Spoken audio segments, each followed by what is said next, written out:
Hey, how's it going everyone, and welcome back. So as you may know, at the time of this video, the PlayStation Experience event is going on right now, and Bungie just had their reveal for Sparrow Racing League. As we kind of expected, we kind of knew ahead of time that they was going to reveal a new season of Sparrow Racing League, and they just dropped a new trailer, and there's actually quite some interesting bits in there. It's a lot more than just Sparrow Racing League. So I'm just going to play the trailer, then we'll talk a little bit more about it in detail after the trailer. Happy dawning, Guardian.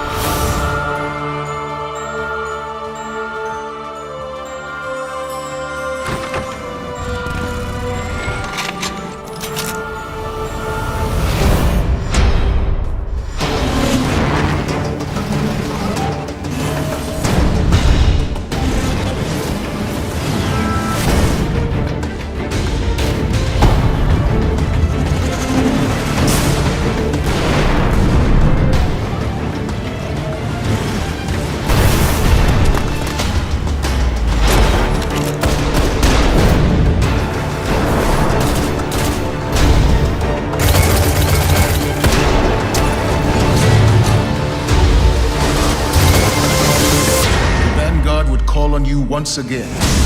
No limits, no fear. You game?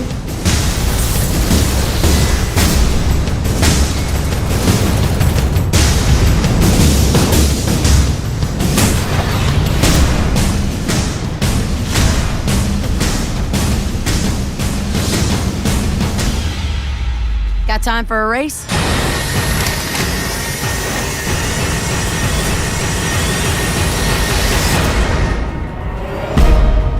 The Dawning begins December 13th, exclusively on Destiny: Rise of Iron.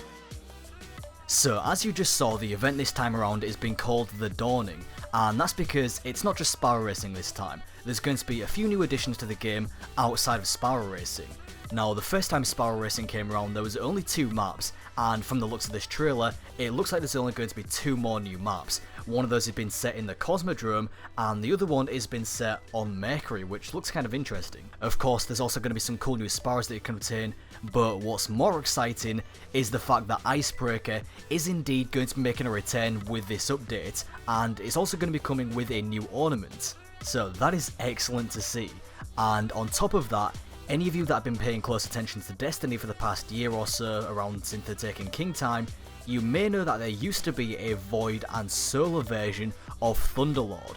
Well, it turns out that those two are also going to make an appearance with this event as well. So we're going to be getting Icebreaker, and we're going to be getting 2 new versions of Thunderlord, the Firelord and Voidlord. Now, some have speculated that the Void and Solar version of Thunderlord are just going to be ornaments that you can apply to the regular Thunderlord, but we don't actually know. They could just be separate exotics, or they could be an ornament. Well, I guess we'll just see. People speculated that the Iron Yalahorn was just going to be an ornament of the regular Yalahorn, but that actually turned out to be a separate exotic as well. So I have a feeling that the Void and Solar versions are also just going to be separate exotics. There's also going to be some pretty cool new gear and features also been added with this event. Firstly, we're going to be seeing these crazy looking armor sets. I don't know how we're going to get these armor sets, but they look pretty cool. And it also looks like from this trailer that some of the basic blue gear sets are actually been bumped up to legendary. As you can see here, we're shown these 2 Warlock armor sets, which are currently actually blue gear sets. So I have a feeling this means they've been bumped up to legendary, so that they can be worn with current light levels, which I'm actually kind of happy about because there's a couple of blue gear sets which I really do like. It also looks like there's going to be some presents that we can open in the tower, kind of like chests, but I have a feeling that we're going to have to somehow earn these rewards before we can open them. There's also going to be the addition of some new ornaments for both Thorn and Red Death, as we previously found out. And lastly, there's also going to be a pretty cool new feature being added to strikes, and that is strike scoring. Now, some of you may already be familiar with this. Bungie actually did a similar thing in Halo with Firefight and Campaign scoring, and this is basically the same thing with strike scoring. You can earn points in strikes by killing enemies and killing them in certain ways, earning medals, going on killing sprees, etc. And you can just rack up points and see who has the most points by the end of the strike.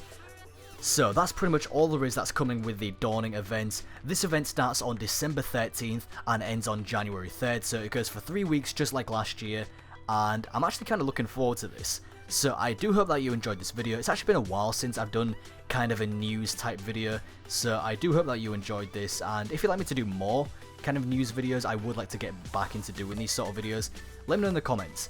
Anyway, thank you very much for watching, and I'll talk to you next time.